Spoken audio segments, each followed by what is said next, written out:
तो hello friend, हमारे channel पर आपका एक बार फिर से स्वागत है। फ्रेंड, आप सभी लोग कैसे हैं? आई होप आप सभी लोग मस्त होंगे, स्वस्थ होंगे, एंड पढ़ाई में व्यस्त होंगे। तो फाइनली आज जेएनवी का तैयारी के लिए आप लोग का जो है क्वाड्रेटिक इक्वेशन का वीडियो लेकर आया हूं, और ये पार्ट 2 होने वाला है। ठीक है, पार्ट 2 होने वाला। पार्ट 1 ऑलरेडी आप लोगों के लिए बना चुका हूँ। यदि आप लोग नहीं देखे तो उसको सबसे पहले देखिए, क्योंकि उसमें आप लोग का बहुत सारा प्यार मिला। तो पार्ट टू भी लेकर आया हूँ, जिसमें आप लोग मैं बता दूँ लगभग 3 से 4 दिन में आप लोग 3000 के आसपास व्यूज आया था उसमें। तो क्वाड्रेटिक इक्वेशन बहुत अच्छी तरीके से पढ़ाए थे और आप लोग को उसमें मज़ा भी आया। ठीक है, तो उसमें आप लोग का थ्योरी पार्ट भी कंप्लीट करवाए थे, कुछ थ्योरी जो कि 2-4 मिनट में हम लोग थ्योरी कंप्लीट करवा दिए। तो उसके बाद 16 नंबर क्वेश्चन तक आप लोग का जो है क्वेश्चन करवा दिए थे। ठीक है, तो उसमें बहुत मज़ा आया था एंड आप लोग का प्यार भी मिला, तो हमको भी मज़ा आया। तो और एक होमवर्क दिए थे 15 नंबर वाला, जिसमें मैक्सिमम स्टूडेंट जो है इसका सही जवाब दिए थे। तो चलिए होमवर्क से शुरू करते हैं। होमवर्क में क्या है कि आपका यदि द्विघात समीकरण ax² plus bx plus c equal to 0 है के लिए b² लेस देन 4ac हो तो मूल क्या होंगे। तो देखिए, सबसे पहले ये कंडीशन दिया हुआ b² लेस देन 4ac।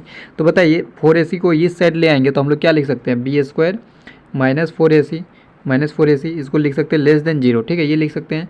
अब यहाँ से लिख सकते हैं b² लेस देन 4, ये सॉरी इसको b² माइनस 4ac को हम लोग क्या लिखते हैं, b² माइनस 4ac ही तो d होता है ना। तो यहाँ लिख सकते हैं d लेस देन 0। ये चीज़ आ गया d लेस देन 0। ठीक है, अब बताइए d लेस देन 0 होता है तब क्या होता है, जो मूल है वो अवास्तविक होता है। अवास्तविक होता है मतलब कि वो वास्तविक नहीं होता है। तो ऑप्शन सी में वो सही दिख रहा है, वास्तविक नहीं। तो ऑप्शन सी इसका करेक्ट आंसर होगा और मैक्सिमम स्टूडेंट सही जवाब दिए थे। हमारा नेक्स्ट क्वेश्चन, क्वेश्चन नंबर 17, वह द्विघात समीकरण जिसके मूल 3 और -3 हो तो निम्नलिखित में कौन सा सही होगा।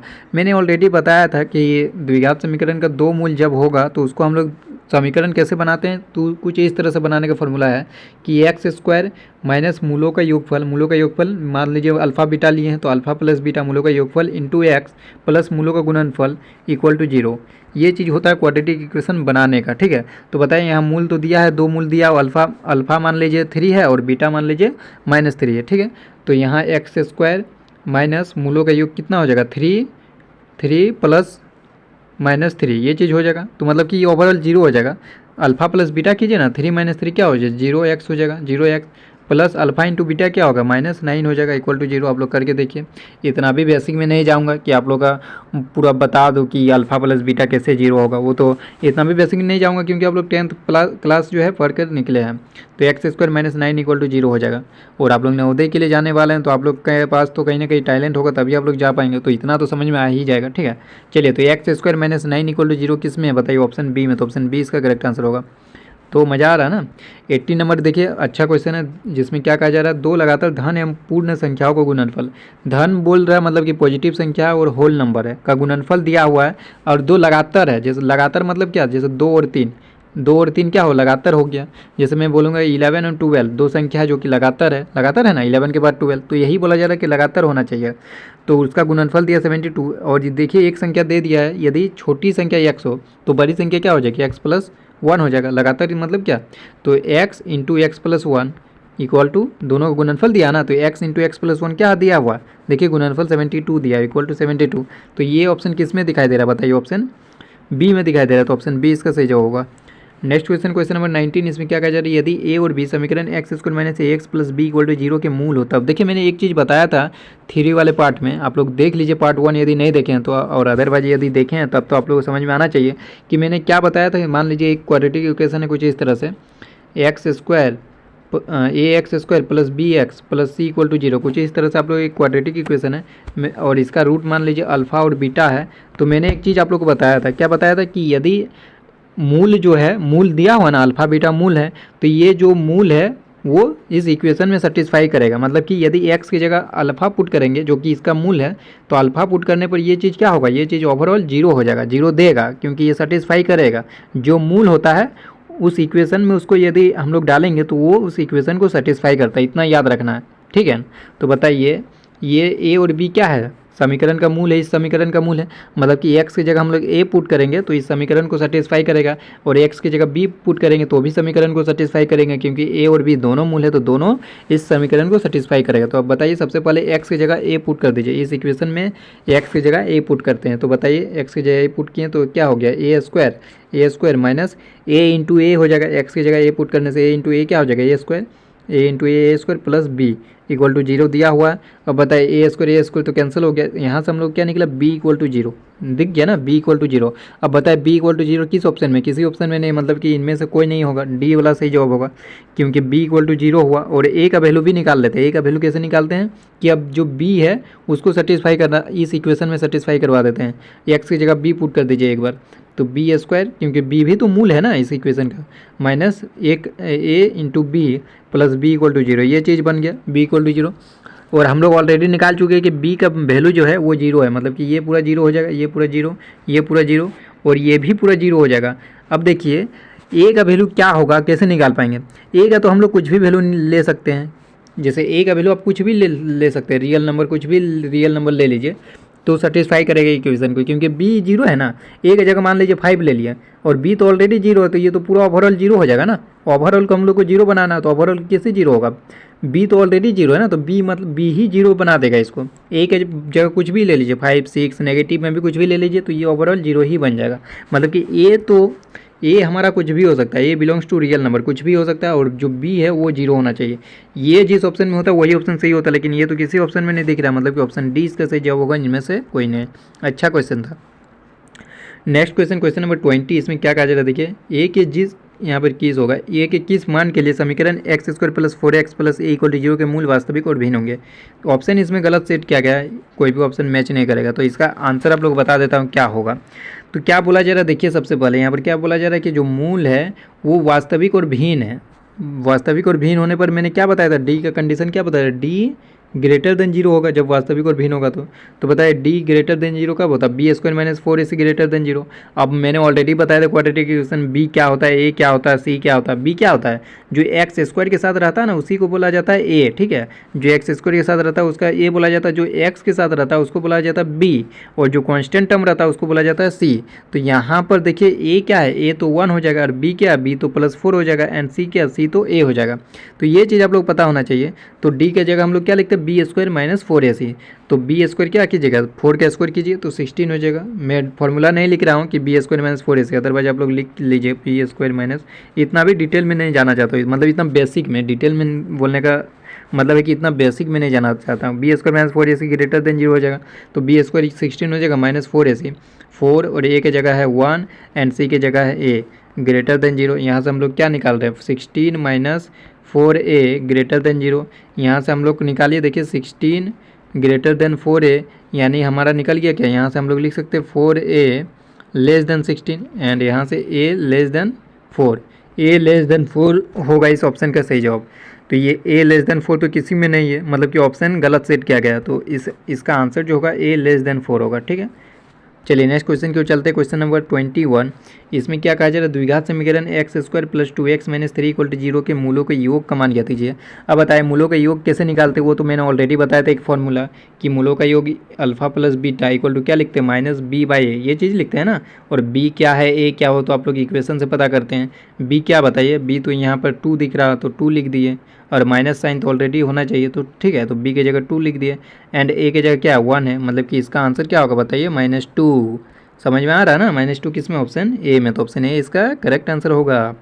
इसी तरह से आप लोग क्वेश्चन आएगा, आप लोग टेंशन लेने वाली बात नहीं है, मैं पूरी तैयारी आप लोग को इस चैनल के थ्रू करवा दूंगा। बहुत कोई बोल रहे थे कि सोशल साइंस का वीडियो नहीं ला रहे हैं, तो सोशल साइंस का वीडियो भी आप लोग का बहुत जल्द आना शुरू हो जाएगा, ठीक है। सोशल साइंस का वीडियो जो है आप लोग का बहुत जल्दी शुरू हो जाएगा इस चैनल पर आना, तो आप लोग टेंशन नहीं लेने का, संपूर्ण तैयारी आप लोग इस चैनल पर करवाया जाएगा, कंप्लीट तैयारी, ठीक है। चलिए 22 की ओर चलते हैं, द्विघात समीकरण, और इसी तरह से आप लोग तैयारी करवाऊंगा जिस तरह से मैथ और साइंस करवा रहा हूँ, मज़ा आ जाएगा आप लोगों को। साइंस का भी तो 1 शॉट में लेकर आ ही रहा हूँ, 1 शॉट में आप लोग को प्यार भरा कमेंट वगैरह देखकर मुझे पता चल रहा है कि आप लोग का जो है अच्छी तरह से समझ में आ रहा है और आप लोग को भी मज़ा आ रहा है, ठीक है। तो चलिए 22 में द्विघात समीकरण 2x square minus 4x plus 3 equal to zero का विवेचक मतलब होता है डी, तो डी का वैल्यू निकाल लीजिए। इस इक्वेशन में डी का वैल्यू क्या होगा बताइए, डी का वैल्यू आप लोग पता है, D equal to B square minus 4ac होता है, बी स्क्वायर माइनस 4ac। अब यहाँ से बी क्या है बताए, बी तो -4 है, तो -4 का स्क्वायर कीजिएगा तो 16 हो जाएगा, -4 और ए की जगह 2 एंड सी की जगह 3, तो ये क्या हो गया 16 माइनस ये कितना 8 या 24, तो यहाँ 24 हो गया, ओवरऑल होगा -8। -8 किस में बताइए, -8 ऑप्शन सी में, तो ऑप्शन सी इसका करेक्ट आंसर होगा। मज़ा आ रहा है ना। नेक्स्ट क्वेश्चन, क्वेश्चन नंबर 23, द्विघात समीकरण x square plus 5x minus 6 equal to 0 का घात होगा। बताइए, पहले ही मैंने बताया था द्विघात मतलब क्या होता है, जिसका मैक्सिमम पावर जो है, मैक्सिमम घात जो है वो कितना होना चाहिए, 2 होना चाहिए। मैक्सिमम पावर 2 होगा उसी को द्विघात समीकरण कहते हैं। यदि मैक्सिमम पावर 3 हो जाएगा तो उसको त्रिघात समीकरण कहेंगे।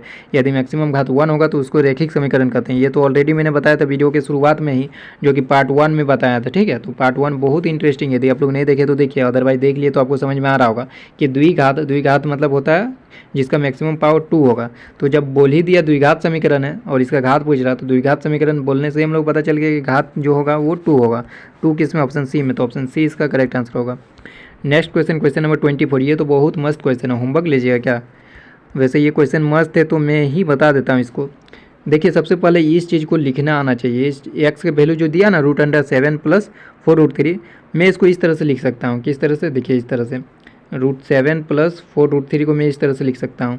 किस तरह से, तो इस तरह से देखिए, 2 इस तरह से लिख सकता हूँ। यहाँ पर 2 का स्क्वायर प्लस √3 का स्क्वायर, ठीक है, plus 2 into 2 into 2 2 into 2 into √3, ये चीज़ लिख सकता हूँ। अब बताइए किसका होल स्क्वायर बन गया, बताइए किसका होल स्क्वायर बन गया। यहाँ पर देख सकते हैं आप लोग साफ साफ, A square plus B square plus 2ab, ये बन गया ना। तो मतलब किसका होल स्क्वायर बन गया, बताइए, ये बन गया 2 प्लस √3 का होल स्क्वायर, 2 प्लस √3 का होल स्क्वायर बन गया। मतलब ये चीज़ को हम लोग क्या लिख दिए, 2 प्लस √3 का होल स्क्वायर। तो बताइए एक्स की जगह क्या हम लोग को निकल गया, 2 प्लस √3 का होल स्क्वायर, ये चीज़ निकल गया। अब बताइए होल स्क्वायर भी है और रूट भी है, तो क्या हो जाएगा, एक्स का वैल्यू डायरेक्ट लिख सकते हैं 2 प्लस √3, ये हो गया एक्स का वैल्यू हमारा। समझ गए ना, अंडर रूट में है और वो स्क्वायर में भी है। जैसे मैं बोलूँगा √4 क्या होता है, तो अंडर रूट क्या लिखते हैं, 2 का स्क्वायर लिखते हैं। अब स्क्वायर भी है और रूट भी है तो ये डायरेक्ट 2 लिख लेते हैं ना। तो उसी तरह स्क्वायर भी है एंड रूट भी है तो डायरेक्ट हम लोग जो आप लोग ब्रैकेट में वही आ जाएगा 2 प्लस √3। मतलब एक्स की जगह हमारा निकल गया 2 प्लस √3। तो हम लोग किसका वैल्यू पूछा जा रहा है, एक्स प्लस 1/x। ठीक है, एक्स प्लस 1/x का क्या होगा, तो एक्स प्लस 1/x का क्या होगा बताइए, 2 प्लस √3 एक्स की जगह एंड प्लस 1/x, तो 1/x की जगह 1/x की जगह 2 प्लस √3। अब इसको रेशनलाइज कर देना है, मतलब कि हर का परिमेयकरण। तो हर का परिमेयकरण के लिए क्या करते हैं हम लोग, ऊपर नीचे मल्टीप्लाई कर देना है 2 माइनस √3 से, 2 माइनस √3 से मल्टीप्लाई कर दिया एंड डिवाइड भी करना होगा ना 2 माइनस √3 से। अब बताइए क्या हो गया, ये तो यहाँ से 2 प्लस √3 है और यहाँ पे क्या बन रहा प्लस, यहाँ ऊपर में तो 2 माइनस √3 है, नीचे क्या बनेगा, ये देखिए यहाँ पर आप लोग देखना ये है कि ये हो गया a प्लस बी और यहाँ पर इंटू a माइनस बी। तो a plus B into a minus B क्या होता है, a square minus B square. तो a square minus B square कीजिए, a क्या है 2 है तो a स्क्वायर क्या होगा 4 होगा, माइनस बी स्क्वायर, बी क्या है √3 है, उसका स्क्वायर कीजिएगा 3 हो जाएगा। यानी कि यहाँ पर क्या निकला, ये तो ओवरऑल 1 हो गया, 4 माइनस 3 ये 1 हो गया। तो मैं इसको नहीं भी लिखूंगा तो चलेगा क्योंकि डिनोमिनेटर में है, ठीक है, तो इसको नहीं लिखते हैं, 1 ही हो गया ना ओवरऑल। आप लोग लिख सकते हैं समझने के लिए स्टेप, ताकि आप लोग समझ में आए। तो यहाँ पर क्या हो गया, √3 कैंसिल हो गया, प्लस √3 माइनस √3 कैंसिल, मतलब कि इसका आंसर जो है वो 4 निकल के आ रहा है। 4 किस में, ऑप्शन ए में, तो ऑप्शन ए इसका करेक्ट आंसर होगा। आई होप समझ गए होंगे, अच्छा क्वेश्चन था ये। यदि इसको समझ में नहीं आता ना, इस चीज़ को यदि आप लोग नहीं समझ पाते कि ये लिखा हुआ 2 प्लस √3 का होल स्क्वायर, तो फिर आगे नहीं बढ़ सकते थे। इसको इस तरह से यदि नहीं समझ में आता तो फिर इसका आप लोग निकालने के लिए बहुत कठिनाई, बहुत मेहनत करना पड़ता। आप लोग करके देखिए, यदि एक्स के जगह डायरेक्ट ये पुट कीजिएगा √7 प्लस 4√3, तो फिर इसको निकालने के लिए हालत ख़राब हो जाएगा। तो इसको पहले समझना पड़ता है कि ये चीज़ लिखा हुआ √2 प्लस √3 का होल स्क्वायर, ठीक है, तो उसके बाद आसान हो जाएगा ज़िंदगी मेंटोस जिंदगी हो जाएगा। अदरवाइज ये करते रहिएगा, आप लोग का कभी आएगा भी नहीं, आएगा लेकिन आप लोग बहुत ज़्यादा मेहनत करने की ज़रूरत पड़ेगा तब आएगा। और इसमें डायरेक्ट आप लोग को कर दिए, ठीक है, आप लोग 2 प्लस √3 का होल स्क्वायर दिख गया तो तुरंत बन गया। 25 में क्या कहा जा रहा है, यदि द्विघाती समीकरण a² minus 4ax plus 2a plus 1 equal to 0 का समान मूल है तो a इक्वल टू क्या होगा वो पूछा जा रहा है। अब बोलिए समान मूल जब होता है तब हम लोग d का क्या कंडीशन पर है कि d 0 होता है। समान मूल कब होता है, जब d इक्वल टू 0 होता है, तो d इक्वल टू 0 कर दिए और d का वैल्यू क्या होता है b² माइनस 4ac। तो यहाँ पर b क्या है, b तो यहाँ -4a है, तो -4a का स्क्वायर कीजिए तो क्या होगा, -4a का स्क्वायर कीजिएगा तो 16a² माइनस 4ac होता है। तो 4a क्या है, a की जगह तो a ही है एंड c क्या है सी के जगह 2a+1 है, 2a+1 इक्वल टू 0। ठीक है, समझ रहे हैं ना। ये चीज़ आप लोग को समझना होगा कि ए क्या, बी क्या है, सी क्या। वो ऑलरेडी मैंने बताया था कि एक्स स्क्वायर का जो कोफिशिएंट होगा, मतलब कि एक्स स्क्वायर के साथ जो होगा उसी को बोला जाता है ए, एंड जो एक्स के साथ होता है उसी को बोला जाता है बी, एंड जो कांस्टेंट टर्म होता है जैसा कि यहाँ पर 2a+1 है कांस्टेंट टर्म, इसको बोला जाता है सी। ठीक है, तो उसी फॉर्मूला पर लगा दिए, डी का वैल्यू होता है b² - 4ac, तो यहाँ से b² - 4ac कुछ इस तरह से हुआ। ठीक है, अब इसको सॉल्व करना है। 16a² माइनस यहाँ से क्या निकलेगा बताइए, यहाँ से आप लोग सॉल्व कीजिएगा तो 8a² एंड यहाँ से -4a इक्वल टू 0। तो यहाँ से हम लोग निकाल लिए कि 16a² - 8a², ये तो 8a² होगा -4a इक्वल टू 0। यहाँ से हम लोग यदि 4a कॉमन ले लिए, 4a कॉमन ले लिए तो क्या बचा 2a - 1 इक्वल टू 0। इसको फिर से मैं लिख देता हूँ, 4a × 2a - 1 इक्वल टू 0। ठीक है ना, तो ये हमारा निकल गया था 4a × 2a - 1 इक्वल टू 0। यहाँ से अब देखिए, या तो 4a इक्वल टू 0 होगा या तो 2a - 1 इक्वल टू 0 होगा। ये तो समझ में आता है ना। यदि ये चीज़ 0 हो जाएगा तो ये तो ओवरऑल 0 हो जाएगा। ठीक है, ये मैंने पिछले वीडियो में भी बताया था, या तो ये चीज़ 0 हो जाएगा तो ओवरऑल 0 कर देगा। तो मैंने या तो ये होगा या तो ये होगा। ठीक है, तो दोनों दो केस मैंने बना लिया। तो यहाँ से हमारा निकल रहा है a इक्वल टू 0, इस केस से हम लोग को निकल रहा है a इक्वल टू 0, यहाँ से क्या निकल रहा है a इक्वल टू 1/2। तो मतलब दो सॉल्यूशन निकल रहा है a के लिए, a equal to 0 and a equal to 1/2। तो क्या है ऑप्शन में, देखिए 0 भी है और 1/2 भी है, तो दोनों सही जवाब हो जाएगा। a इक्वल टू 0 भी हो जाएगा एंड 1/2 भी हो जाएगा। लेकिन एक बात बताऊं, एक मज़े की बात बताऊं कि 0 नहीं हो सकता। अब इसका आंसर आप लोग कमेंट में बताइए कि हमें बता दें 0 क्यों नहीं हो सकता, बताइए। 0 तो निकाले, a का वैल्यू 2 निकला ना, एक 0 हुआ एक 1/2 हुआ। बहुत मस्त क्वेश्चन था, दो चीज़ निकाले थे, एक 0 हुआ एक 1/2 होगा। लेकिन मैंने बताया कि 0 नहीं हो सकता। क्यों नहीं हो सकता पता है, ये ऑप्शन नहीं हो सकता, ये ऑप्शन होगा। ये 0 क्यों नहीं हो सकता है बताइए, ये क्यों नहीं हो सकता है, क्योंकि मैंने ऑलरेडी बताया था जब क्वाड्रेटिक इक्वेशन पढ़ा रहा था, x² + bx + c equal to 0 रहेगा क्वाड्रेटिक इक्वेशन में। तो मैंने बताया था कि ये जो x² के साथ जो टर्म रहेगा वो कभी 0 नहीं हो सकता, नॉन जीरो होना चाहिए। क्यों नॉन जीरो होना चाहिए, यदि यही चीज़ 0 हो जाएगा तो ये ओवरऑल 0 हो जाएगा, और यदि ओवरऑल 0 हो गया तो ये क्वाड्रेटिक इक्वेशन रहा ही कैसे, ये तो क्वाड्रेटिक इक्वेशन रहेगा ही नहीं, क्योंकि मैक्सिमम पावर जो x² है वो तो 0 हो जाएगा, और वो 0 हो जाएगा तो ये तो रैखिक समीकरण बन जाएगा।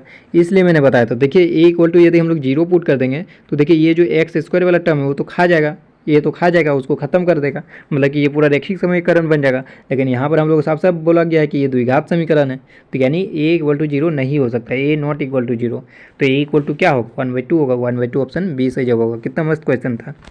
चलिए नेक्स्ट क्वेश्चन की ओर चलते, क्वेश्चन नंबर 26। इसमें क्या कहा जा रहा है देखिए, द्विघात समीकरण -3x² + 4x + 5 = 0 के मूलों का योगफल कितना होगा। यहाँ से आप लोग देखिए a इक्वल टू -3 होगा, b इक्वल टू 4 होगा, c इक्वल टू 5 होगा। मैंने ऐसा ही एक बार रिवीजन के लिए करवा दिया है, इसमें ज़रूरत नहीं है, फिर भी ज़रूरत तो है। लेकिन यहाँ पर मूलों का योगफल पूछा जा रहा है तो क्या होगा, अल्फा प्लस बीटा, जैसे कि मैंने पहले ही बताया -b/a होता है, एंड b का जगह क्या होगा बताए, b की जगह तो 4 है एंड a की जगह क्या -3 है, तो इसका आंसर क्या होगा, माइनस माइनस कैंसिल आउट, तो 4/3 होगा। 4/3 किस में, ऑप्शन सी में, option C correct answer. Next question, question number 27। इसमें क्या कहा जा रहा है, द्विघात समीकरण x² + bx - c = 0 के मूल वास्तविक और बराबर होने की शर्त क्या है। वास्तविक होना चाहिए मूल और बराबर होना चाहिए। बताइए वास्तविक और बराबर कब होता है, जब d इक्वल टू 0 होता है, एंड d इक्वल टू 0 कब होता है, b² - 4ac इक्वल टू 0। तो यहाँ पर b² की जगह b² - 4ac, 4a और c की जगह है -c इक्वल टू 0। तो यहाँ से बताइए क्या हो गया, b² + 4ac equal to 0। b² + 4ac equal to 0 किस में बताइए, b² + 4ac equal to 0 option A में, तो ऑप्शन ए इसका जो है करेक्ट आंसर हो जाएगा। आई होप आप समझ गए होंगे। बहुत कोई सिर्फ फार्मूला रट के चल गए होंगे ना, तो इसको मार देंगे कि b² - 4ac इक्वल टू 0, लेकिन ये कैसे हो जाएगा, इस इक्वेशन को देखना है आप लोग। यदि इस इक्वेशन को देखेंगे, इस इक्वेशन को देखेंगे, तब इस इक्वेशन के लिए b² - 4ac इक्वल टू 0 होता है। लेकिन इस इक्वेशन के अकॉर्डिंग हमको देखना, तो इस इक्वेशन के अकॉर्डिंग हमको b² + 4ac equal to 0 put करना होगा, तो ही इसका सही जवाब निकलेगा। चलिए next question, question number 28। 3√3x² + 10x + √3 = 0 का विवेचक होगा, मतलब d का वैल्यू पूछा जा रहा है। तो d इक्वल टू क्या होता है, b² - 4ac, b² - 4ac। यहाँ से आप लोग b क्या है, a क्या, वो तो पता कर ही लेंगे, तो मैं डायरेक्ट कर देता हूँ। b² यानी 100 - 4, 4a की जगह 3√3 एंड c की जगह आप लोग का √3।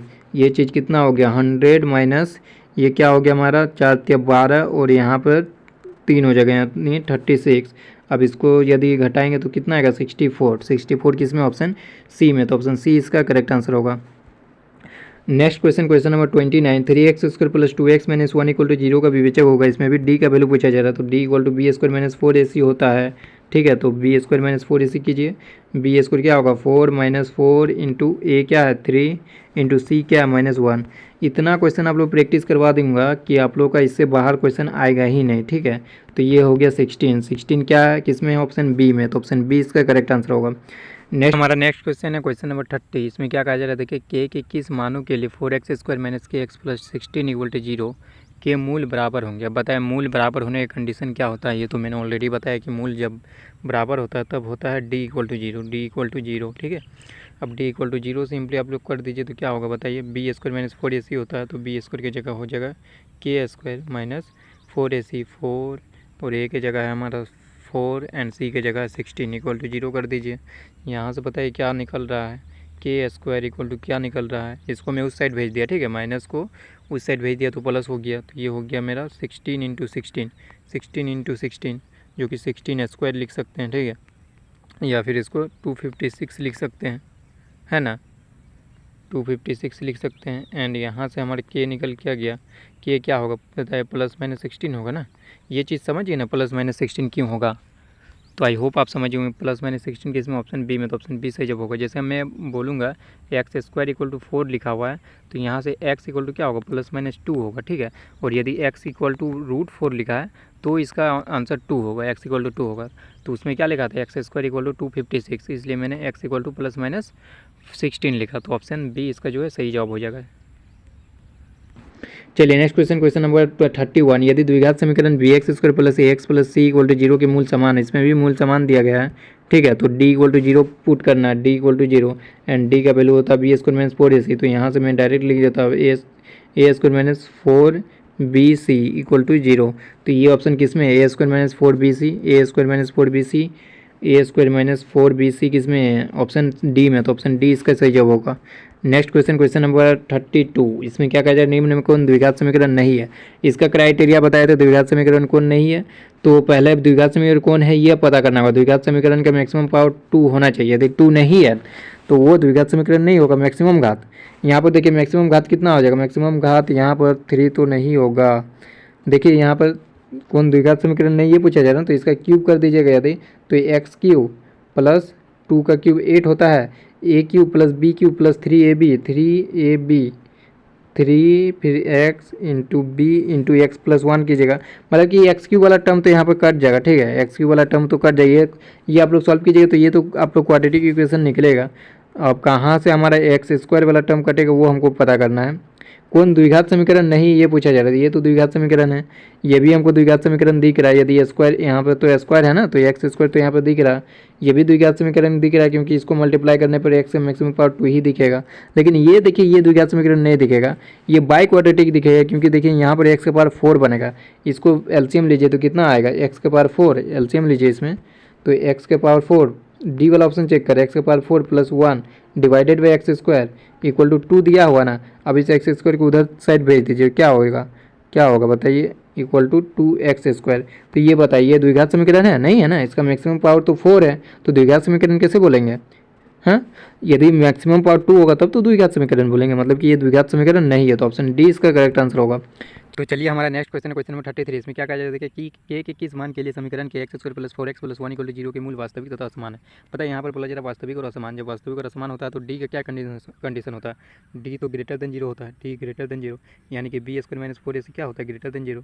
डी को क्या लिखते हैं, बी² माइनस 4ac ना, तो बी² माइनस 4ac ग्रेटर देन 0।